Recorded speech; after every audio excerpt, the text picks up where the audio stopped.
right, everybody, so today's video is going to be all about the west side in Colorado Springs. If you watched my last video, which was everything about the east, you will have heard me talk about how we divide up Colorado Springs as far as east of 25 and then west of 25. So when we say the west side, we say we are referring to everything west of the highway.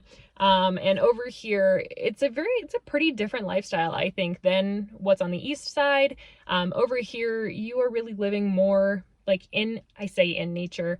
You live in Colorado, you're living in nature. But a lot more in the mountains, much more established neighborhoods, or there's more neighborhoods on the west side that have a more established feel, that are, greener, woodsier, more mature trees is the word I was looking for, more mature neighborhoods, and that nature aspect. One thing that you get on the west side that you don't on the east is families of deer in people's front yards all the time. It is not abnormal to drive through a neighborhood, turn a corner, and you got to wait for the deer to cross the road. So that's super common, as well as bears. There are some bears as well.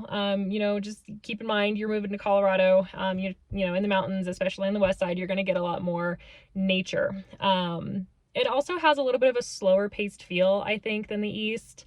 But again, it's a very active, outdoorsy lifestyle. You don't have quite as much shopping and dining. You have plenty. There is plenty, grocery, dining, all of that.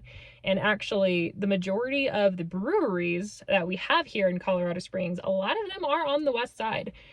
So just very Coloradoan lifestyle, hiking, biking, horseback riding trails. You're close to Garden of the Gods. You're close to Ute Valley Park.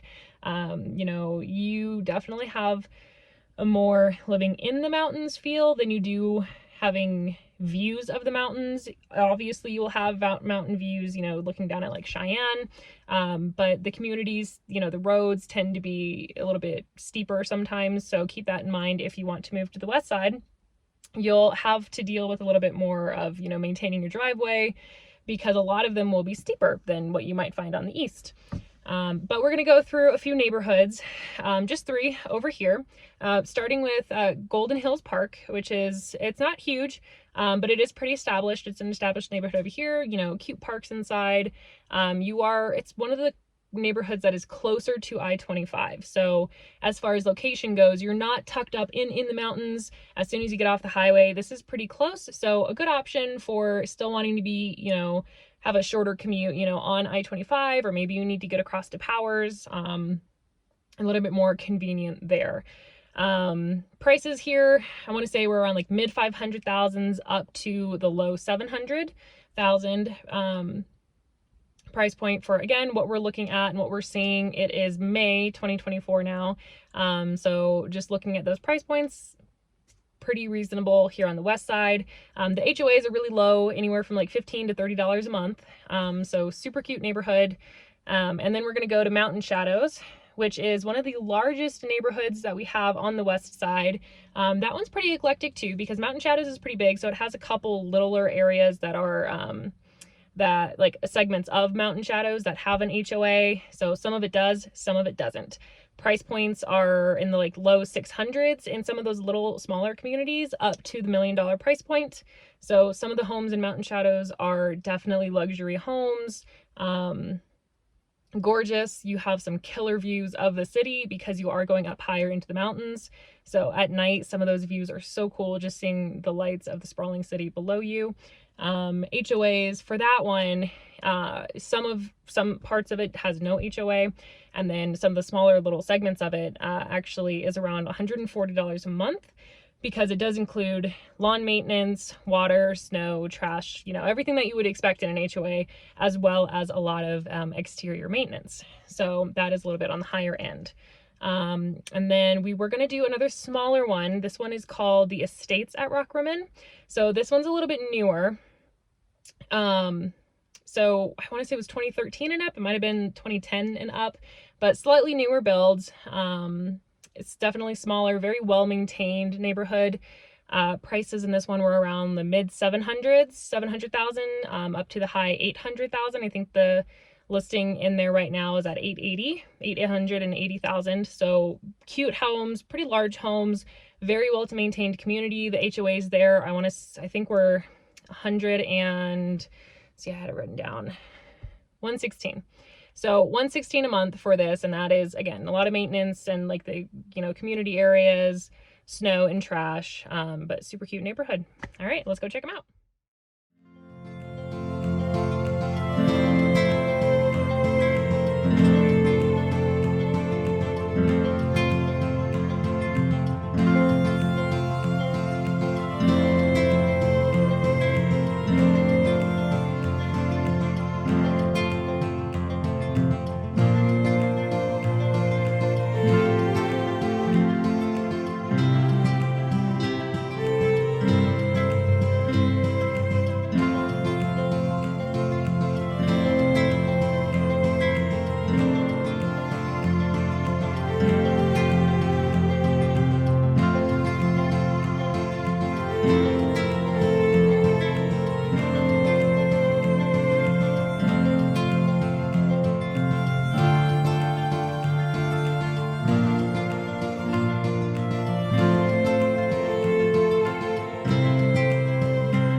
So please make sure you reach out to me with any questions you might have about the area. I would be happy to answer them for you. Make sure to check out my social media, Colorado Springs Living, on YouTube, Facebook, Instagram, as well as Reddit. I really do love being a realtor here and helping make Colorado people's homes. It is a pretty cool place to live, in case you didn't know. So I hope you guys enjoyed, and I will see you next time.